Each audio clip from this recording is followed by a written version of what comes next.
Assalamualaikum warahmatullahi wabarakatuh.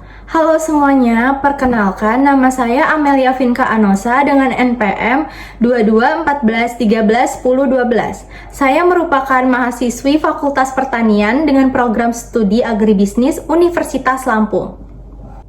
Nah, di video kali ini pertama-tama aku mau jelasin dulu apa itu agribisnis. Menurut asal-muasalnya, kata agribisnis berasal dari kata agri atau agrikultur yang artinya pertanian. Dan bisnis berarti usaha atau kegiatan yang berorientasi profit. Agribisnis merupakan kesatuan sistem usaha berbasis kegiatan pertanian, peternakan, perikanan, kehutanan, dan sumber daya alam secara umum yang dikelola dengan baik untuk mencapai manfaat yang diinginkan. Nah, kalian udah tahu belum apa itu subsistem agribisnis? Nah, terdapat 4 subsistem agribisnis, yaitu yang pertama ada subsistem agribisnis atau agroindustri hulu. Meliputi pengadaan sarana produksi, pertanian antara lain terdiri dari benih, bibit, makanan ternak, pupuk, obat pemberantas hama dan penyakit, lembaga kredit, bahan bakar, alat-alat mesin, dan peralatan produksi pertanian. Yang kedua merupakan subsistem budidaya atau usaha tani.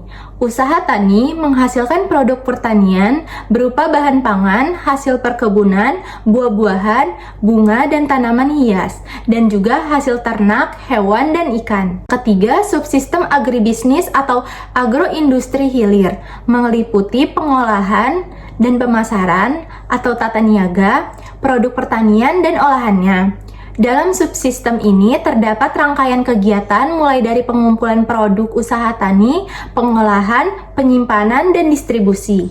Nah, yang keempat atau yang terakhir adalah subsistem jasa layanan pendukung agribisnis atau kelembagaan.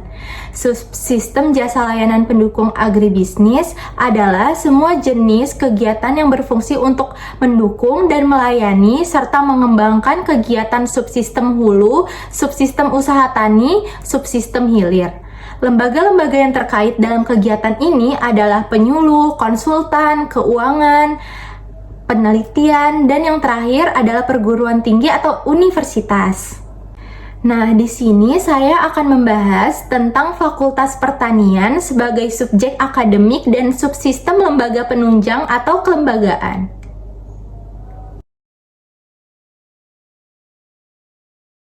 Fakultas Pertanian Universitas Lampung atau biasa disebut FP Unila yang dibentuk pada tahun 1973 ini menjadi satu dari 5 fakultas pertanian terbaik di Indonesia. FP Unila memiliki 10 jurusan, yaitu kehutanan, THP, perikanan, proteksi tanaman, teknik pertanian, agroteknologi, ilmu tanah, agronomi, agribisnis, dan peternakan dengan total 21 program studi. Di sini saya akan membahas lebih tentang Fakultas Pertanian, khususnya program studi agribisnis. Peran kelembagaan agribisnis sangat menentukan terhadap keberhasilan pembangunan pertanian, karena diharapkan akan mampu berkontribusi terhadap aksesibilitas petani, terhadap pengembangan sosial ekonomi petani, serta pasar. Petani sebagai pelaku utama adalah subjek dalam pembangunan agribisnis tersebut yang merupakan konsumen dari jasa yang diberikan oleh lembaga penunjang agribisnis tersebut. Agribisnis akan berjalan dengan baik jika tidak terjadi kesenjangan antara lembaga penunjang dengan kegiatan usahanya. Pertanian memiliki peranan penting dalam kehidupan manusia karena fungsinya sebagai penyedia pangan, serat, energi, dan pakan. Untuk itu diperlukan SDM pertanian yang berjiwa profesional, berdaya saing tinggi, dan berjiwa wirausaha yang tinggi. Nah, sedangkan bidang pertanian tak lagi menarik minat anak muda Gen Z.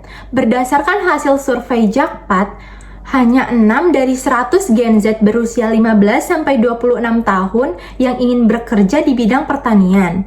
Ada sejumlah alasan mengapa banyak Gen Z yang tidak ingin bekerja di bidang pertanian. Oleh sebab itu, Fakultas Pertanian sebagai subsistem lembaga penunjang sangatlah diperlukan untuk menghasilkan SDM petani yang visioner, inovatif, open-minded, optimis, dan juga agar dapat memperhatikan aspek perubahan dalam pembangunan pertanian, perubahan sistem pengetahuan, dan hadirnya new agriculture. Sistem inovasi dalam bidang pertanian sangatlah dibutuhkan oleh petani milenial untuk bisa menjangkau semua aspek dalam pertanian seperti produksi, teknologi, pasar, dan kelembagaan. Oleh sebab itu, peran kelembagaan sangatlah penting untuk petani di era sekarang.